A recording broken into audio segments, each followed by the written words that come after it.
ঘটনা কিছু না, ঘটনা হচ্ছে ড্রাইভারের নামে একটা মিথ্যে অ্যালিগেশন দেওয়া হয়েছে এবং আমার নামেও থানাতে কেস করা হয়েছে। এগুলো মিথ্যে অ্যালিগেশন দিয়ে কেস করা হয়েছে। জিৎ দীর্ঘদিনই, আজকে 17 বছর হয়ে গেছে, দীর্ঘদিন ধরেই জিৎ অনেক কিছুতে আমাকে অনেক মারধর করেছে। আমি এত বছর ধরে সহ্য করেছি সেটা, যে ঠিক আছে হয়তো শুধরে যাবে। এইবার ওটা অনেকটা বেশি বাড়াবাড়ি হয়ে গেছিলো। আমার 2 মাস আগে আমার হাত ভেঙে যায়, আমার হাতে প্লেট বসে, ঠিক আছে। এইভাবে এরকম করতে করতে ওই এত অত্যাচার বাড়িয়ে দিয়েছিল। এই জন্য এইবারে আমি ঠিক করেছি মানে ওর সাথে আমি থাকবো না। এবার এটার জন্য ওর এটা এখন একটা অ্যালিগেশন দেওয়া যে যেহেতু থাকবে না, মানে আমি নাকি পালিয়ে গেছি, আমি এরকম চলে গেছি তার সাথে, এইসব করে। ড্রাইভারকে তো অ্যারেস্ট করেছে পুলিশ। অ্যারেস্ট করেছে, ও অ্যালিগেশন দিয়েছে, তাই জন্য অ্যারেস্ট করেছে। আমাকেও আজকে আসতে বলেছে কোর্টে, এখন বেল করতে হবে আমারও।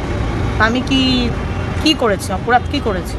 মার খেলাম, আমি কেস খেলাম। অনির্বাণ দাসের সাথে কন্ট্রোভার্সি লেগেই থাকবে। মানে কি বলবো, ছেলেটার লাইফে এত যে স্ট্রাগল বা এনার লাইফে যে এত আপস অ্যান্ড ডাউনস, মানে হয় না যে মানুষের কাছে যখন সাকসেস চলে আসে বা সে যখন কোনো একটা বিষয়ে স্কিলড হয়ে যায়, তখন তার লাইফে অনেক রকম সমস্যা অ্যারাইজ হতেও পারে। এবার সে সেটা কিভাবে ট্যাকেল করবে, সেটা যদি করতে না পারে, তাহলে তার লাইফে শান্তি চলে যাবে। মানে অনেক ক্ষেত্রে দেখা যায় যে প্রচুর মানুষ লাইফে সাকসেস পেতে গিয়ে প্রচণ্ড স্ট্রাগল করে। আর কিছু মানুষের ক্ষেত্রে সাকসেসটা যখন সে অ্যাচিভ করে ফেলে, তারপরেও তার লাইফে শান্তি থাকে না। সেটা ঘটছে এই অনির্বাণ দাসের ক্ষেত্রে।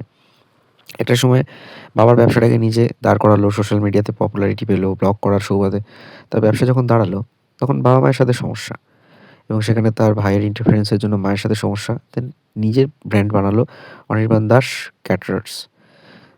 সেইখানেও দেখা গেল তার বউয়ের সাথে সমস্যা বাড়লো। অথচ তার বউ কিন্তু একটা সময় তাকে এত সাপোর্ট করেছে। বর্তমান সময়েও দেখা যাচ্ছে তার বউয়ের সাথে নাকি তার বাড়ির ড্রাইভারের একটা সম্পর্ক, সেখান থেকে তারা বাড়ি থেকে পালিয়ে যাওয়ার একটা ছক কষছে।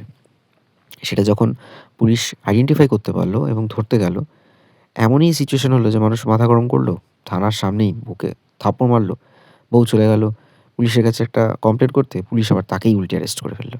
এইটা হচ্ছে এখন অনির্বাণ দাসের সিচুয়েশন। মানে কী বলবো, তার বাবু বাড়ির ড্রাইভারের সাথে পালিয়ে যেতে চেয়েছিল এবং পালিয়ে ফার্স্টে পুরী, দেন সেখান থেকে মুম্বাই।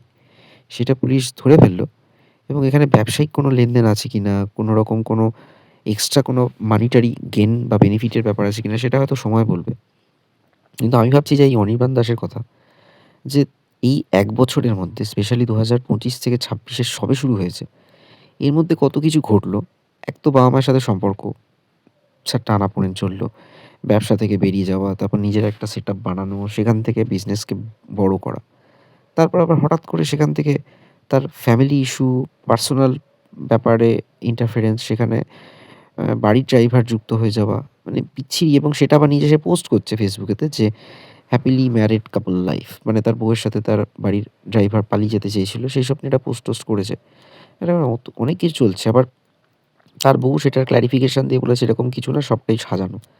অদ্ভুত জিনিস ঘটছে। আবার সেগুলো সোশ্যাল মিডিয়াতে নিজেরাই পোস্ট করছে। কি জানি সোশ্যাল মিডিয়াতে পোস্ট করলে কি তার বাড়ির সমস্যা মিটবে?